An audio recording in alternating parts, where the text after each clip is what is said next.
মা, ও মা, নুডলস বানিয়ে দিন আমায়, ভীষণ খিদে পেয়েছে। টিভি দেখতে দেখতে বলে তাসফিয়া। রেহেনা বেগম বাতের ব্যথায় বিছানায় এপাশ ওপাশ করছিল। তাসফিয়ার ডাক শুনে আস্তে আস্তে উঠে বসে খুঁড়াতে খুঁড়াতে কিচেনে চলে যায়। কিছুক্ষণের মধ্যে নুডলস রান্না করে তাসফিয়ার হাতে বাটি ধরিয়ে দেয়। তাসফিয়া টিভি থেকে চোখ সরিয়ে শাশুড়ির দিকে তাকিয়ে মুচকি হেসে বাটিটা হাতে নেয়। রেহেনাও প্রতি উত্তরে একটু হেসে খুঁড়াতে খুঁড়াতে তাসফিয়ার পাশে বসে।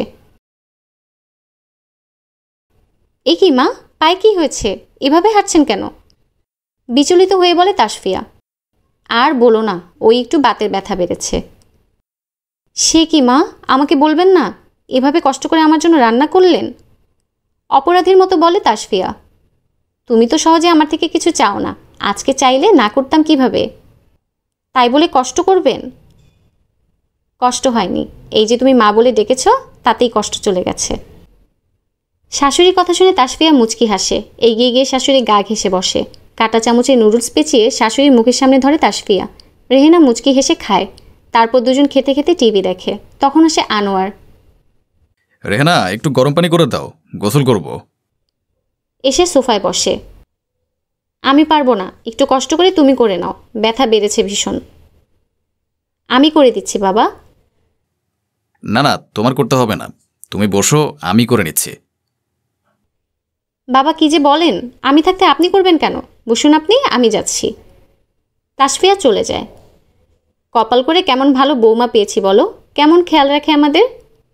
রেহেনা হেসে বলে। আলহামদুলিল্লাহ, আল্লাহ অনেক ভালো বৌমা দিয়েছেন আমাদের। তাসফিয়া শুনতে পায় ওনাদের কথা, মনে মনে খুশি হয়। আর একটা খটকাও জাগে। সেবা যত্ন করে বলেই বোধহয় এমন প্রশংসা করে। একটু অবহেলা করলেই আড়ালে বদনাম করবে, এমনটাই মনে হয় তাসফিয়ার। আর সে ভেবে ফেলে এখন থেকে কয়েকদিন অবহেলা করবে, আর তারপর দেখবে বদনাম করে নাকি এভাবেই ভালোবাসে। পরের দিন তাসফিয়া ইচ্ছে করেই দেরিতে ঘুম থেকে ওঠে। রেহেনা ব্যথা নিয়ে রান্না শেষ করে, থালা বাসন মাজে।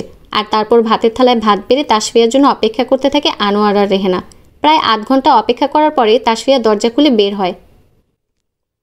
বৌমা, আজ এত দেরি করে উঠলা যে, শরীর খারাপ নাকি? বিচলিত হয়ে জিজ্ঞেস করে রেহেনা। তাসফিয়া কথা না বলে শ্বশুর শাশুড়ি পাশে গিয়ে বসে। তাদের সাথে কথা না বলে খেতে থাকে। কিছু হয়েছে মা তোমার? কেমন যেন লাগছে দেখতে। কিছু লাগবে আমাকে বলো, আমিও এনে দেব। তবুও মন খারাপ করে থেকো না। 20,000 টাকা লাগবে আমার। আপনার ছেলে টাকা পাঠায়নি এ মাসে, আমি শপিং করব, টাকা লাগবে আমার। তাসফিয়ার কথা শুনে অবাক হয় রেহেনা আর আনোয়ার, কারণ তাসফিয়া কখনো অযথা টাকা নষ্ট করে না। রেহেনাকে ছাড়া কখনোই শপিংয়ে যায় না, তাহলে এখন যেতে চাইছে কেন? টাকা না হয় তোমার শ্বশুর দেবে, কিন্তু তুমি একা যাবে কিভাবে? আমি তো হাঁটতেই পারছি না, তোমাকে নিয়ে যাব কিভাবে? মন খারাপ করে বলে রেহেনা। আপনাকে যেতে হবে না, আমি একাই যাব, শুধু টাকা হলেই হবে। 20,000 টাকাই কিন্তু লাগবে। আচ্ছা তাই দেব, তবুও তুমি মন খারাপ করে থেকো না। আপনি টাকা কোথায় পেলেন? তুমি তো প্রতি মাসে 5,000 টাকা করে দাও, আমি তো আর টাকা খরচ করি না, সে টাকায় জমা হয়েছে। খাওয়া শেষে আনোয়ার টাকা এনে তাসফিয়ার হাতে দেয়। তাসফিয়া বেরিয়ে যায়। এভাবে কয়েকটা দিন কেটে যায়। তাসফিয়া শ্বশুর শাশুড়িকে আগের মতো ডাকে না, রান্না করে না, যত্ন নেয় না, কেমন যেন দূরে দূরে থাকে। একদিন তাসফিয়া শ্বশুর শাশুড়ির রুমের পাশ দিয়ে যাচ্ছিল। মেয়েটা কেমন পাল্টে গেছে, তাই না রেহেনা? পাল্টে যায়নি, হয়তো মন খারাপ, কোনো কিছু নিয়ে বিরক্ত হয়ে আছে, তাই আমাদের সাথে ভালো করে কথা বলে না। মন ঠিক হয়ে গেলে আবার দেখবা মা বাবা বলে ডাকতেই থাকবে। অল্প বয়স তো। তাই যেন হয়। কয়েকদিন হয়ে গেল মেয়েটা ডাকে না, ঠিক করে কথাও বলে না, খারাপ লাগে। তাসফিয়ার ভীষণ খারাপ লাগে। এই মানুষ দুটো সত্যিই মন থেকে ভালোবাসে তাসফিয়াকে, এদের মনে কোনো ভেজাল নেই। মা বাবা আসবো? দরজায় টোকা দিয়ে বলে তাসফিয়া। হ্যাঁ মা, এসো। হাসি মুখে বলে আনোয়ার। তার মুখ দেখেই বোঝা যাচ্ছে তাসফিয়া বাবা বলে ডাকাতে সে কতটা খুশি।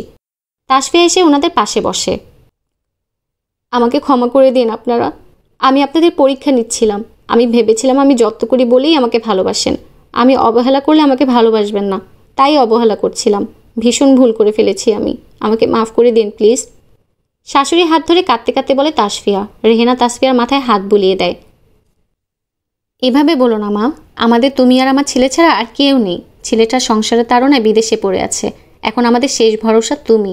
তোমাকে আমরা মন থেকে ভালোবাসি, তুমি অবহেলা করলেও ভালোবাসবো, আর ভালোবাসলেও ভালোবাসবো।